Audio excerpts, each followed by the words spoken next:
Okay, so pinakakawala ko na si Sol na maaga-aga ngayon. Kakaalis lang nila Ate Ana rin. Medyo weird lang kasi kanina, kausap ko si Miss, kausap ko yung pinagkuhanan ko nito.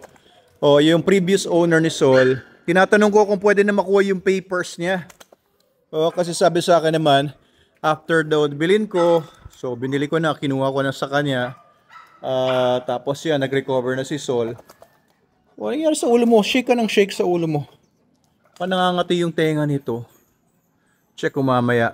Anyway, sabi nung dating owner niya, dito tayo, Sol. Kabila. Dito kayo. Magpupo. Sabi ibibigay sa akin yung papers. Pero hanggang ngayon, wala. Tinanong ko kung bakit hindi pa binibigay yung papers.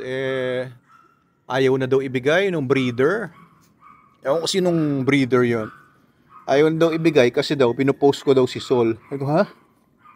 Ano naman kung pinopost ko? Aso ko yan eh. Aso ko na yan. Kahit ikaw pa yung breeder, kung binili ko na yung aso, wala ka ng karapatan doon sa aso. And wala ka ng pakidapat kung pinopost ko yung aso or kung binablog ko yung aso. Hindi dapat yun. Hindi dapat kaso yun. Parang nag-message sa akin yun one time, yung breeder. Hindi ko lang kilala kung sino yun. Page niya yung ginamit niya pang message sa akin. And sabi sa akin, bakit ko daw pinopost si Sol na may sakit daw si Sol, may diferensya, ganyan. Bakit ko daw pinopost? Tigilan ko daw. Tapos, in-include ko pa daw yung parents, yung picture ng parents niya. Ano namang problema dun? Anyway, kanya-kanya naman tayong diskarte. Hindi ko naman kailangan yung actual papers ni Sol. Ang kailangan ko lang naman yung information ng tatay, ng nanay, o pangalan man lang ng tatay at nanay. Diba? Kung may information tungkol sa grandparents, much better. Gusto yata yung Sol punto doon. Pero yun lang. May mga breeders na may pagka-weird. Tara. Pag binili mo na yung aso, diba? Kung i-postman nung nakabili yung aso at binablog niya, kaya ginagawa ko, wala ka ng paki dun. Unless meron tayong ginawang agreement, di ba? Meron tayong pirmahan na hindi ko pwedeng gawin yon. And pipirmahan ko lang naman yon kung agree ako. Wala mo nang pinag-agreean na ganon. Anyway, walang maibigay na papers yung breeder nitong si Sol.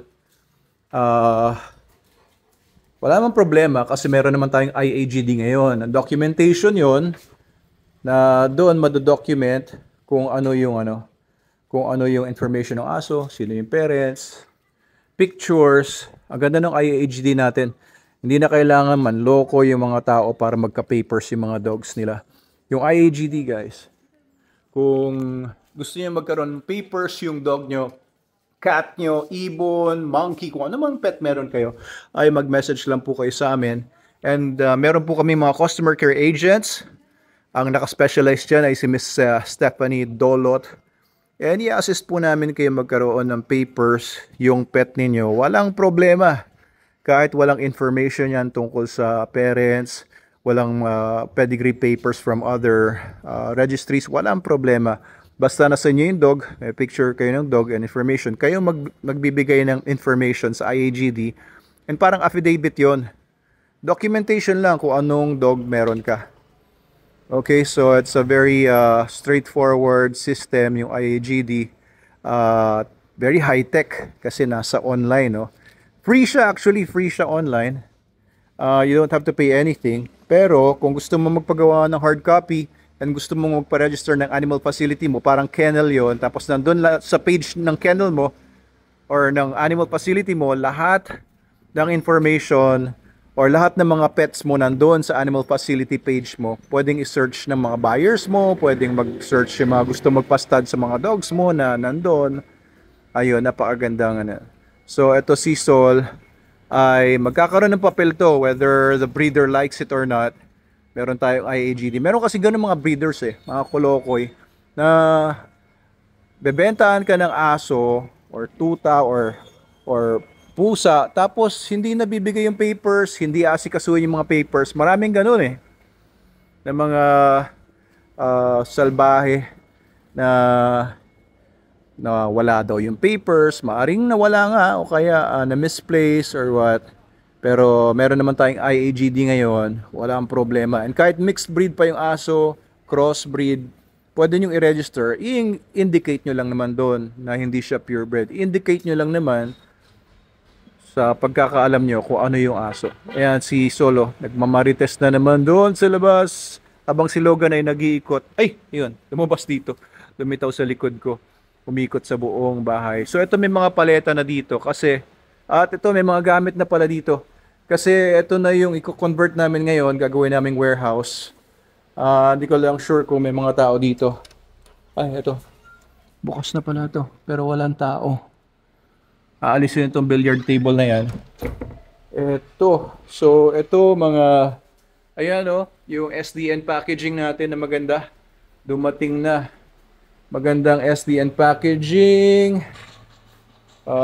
Ayan, yung mga, hindi ko alam kung ano mga gamit ito. Oo. May mga ano pala, yung Potec natin, yung powder. Oo, wala na to eh. Mga expired na to. Siguro ipapamigay na lang to. Okay, Sol. Balik na tayo doon. Baka ihian nyo pa yung mga gamit dito. So, magkakaroon na ng mga tao dito. Starting maybe tomorrow or next week. Kaya hindi ko na may papasyal sila Sol ng ganito dito. Pag may mga tao dito, baka magkaroon ng disgrasya. Ayun, pinapanood ni Sol yung mga nangyayari doon, no? Okay, yun lang po. Bale, Sol, kahit ayaw nung breeder mo na magkapapel ka, pagkakapapel ka, thanks to IAGD, no? Sistemang ginawa natin yan. 4 years na yung IAGD. 14,000 members na. Pumunta lang kayo kung gusto niyo magpa-member. Pumunta lang kayo sa website na nakalagay sa harap ng screen nyo, lounge.metaanimals.org. Tara na, Sol. Pasok na ulit.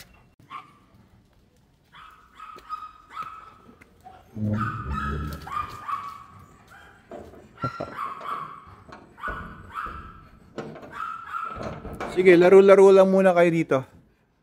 Sol. Sige, wala naman mga tao. Kailangan ko lang silang nakaalpas. Pasyal-pasyal lang kayo sa paligid ha. Huwag ka maninira. Mga tsinelas, sapatos, wag ha.